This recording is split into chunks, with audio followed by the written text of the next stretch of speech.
Good morning, Mr. Chairman, ranking members, and members of the committee. My name is Hector Ferrer. I am the president of the Popular Democratic Party of Puerto Rico, the minority leader in the Puerto Rico House of Representatives, and a Commonwealth supporter. Along with my remarks today, I have submitted for the record our written testimony. I come before you to oppose H.R. 2499, the Puerto Rico Statehood Bill. H.R. 2499 is crafted as an unusual and unprecedented two-round voting scheme to manufacture a predetermined outcome in favor of statehood. Even after some amendments included on the House floor, the bill remains slanted towards statehood and has serious procedural flaws. Moreover, this bill is non-binding. This means that this Congress is not committed to honor its results. This sounds to me like your free beer and barbecue comment 12 years ago, Mr. Chairman, when we defeated statehood once again in the 1998 plebiscite in a rigged process just like this one. There's absolutely no pain involved for Congress if you're simply hosting a beauty pageant with no tangible obligations. Mr. Chairman, the people of Puerto Rico and the United States deserve better. The core question before this committee today is this: why are we here? Frankly, I'm not quite sure. Puerto Rico is undergoing a significant crisis. The University of Puerto Rico system has been shut down for almost a month, and Governor Fortuño's administration has just announced that it will remain closed until August. And as unemployment is nearing 20%, he has fired well over 20,000 public employees without regard to their union's calls for negotiations and compromise, while the private sector has lost over 100,000 jobs in the past year and a half. Since January 2009, the governor has added 12 new taxes on homes and business, corporate and individual taxes, motor vehicles, among others, and all this in the middle of a recession. Puerto Rico's public debt surpasses $60 billion. In the first 5 months of this year, more civilians have been murdered in Puerto Rico than American and coalition forces in both Iraq and Afghanistan together.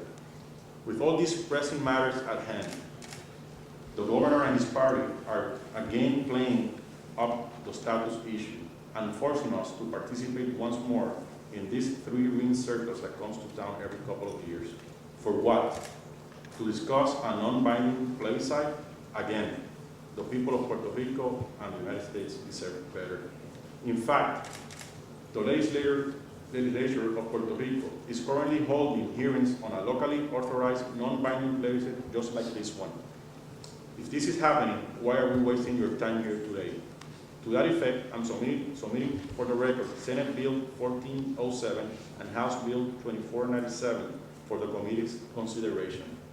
If Congress chooses to enact this legislation with a clearly preordained pro-statehood result in mind, it is your responsibility towards the people of Puerto Rico and the United States to clearly define the outline the statehood that you are willing to grant Puerto Rico. Tell us if you are willing to commit to statehood on a first vote with a simple majority or with plurality. Tell us if you will allow for a state where the executive, legislative, and judicial branches, school, business, and every other affair is conducted in Spanish. Mr. Chairman, your own state of New Mexico, along with Louisiana, Oklahoma, and Arizona, were required to adopt English for all official business as a prerequisite to admission. Will you do so with Puerto Rico?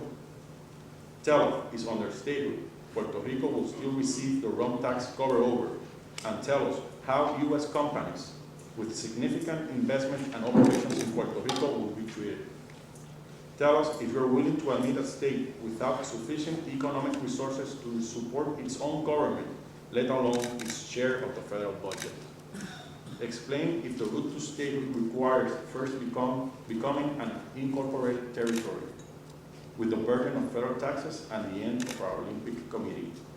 It is the will, if it is the will of this committee to offer the people of Puerto Rico a bid for statehood, why not propose a straight yes or no vote on statehood?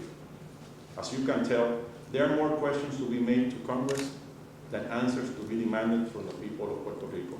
As president of the Popular Democratic Party, I believe that the most honest and straightforward way of dealing with this issue of Puerto Rico's status is providing for the people of Puerto Rico to convene in a constitutional convention.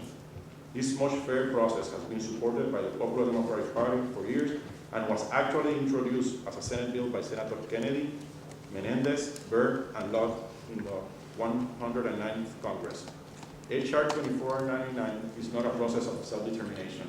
In fact, what is needed to move forward is a binding and democratic process that leads us toward mutual determination, where both the people of Puerto Rico and the United States are committed to a fair result. I encourage this committee to rise honorably to the occasion and do right by the people of Puerto Rico. Thank you.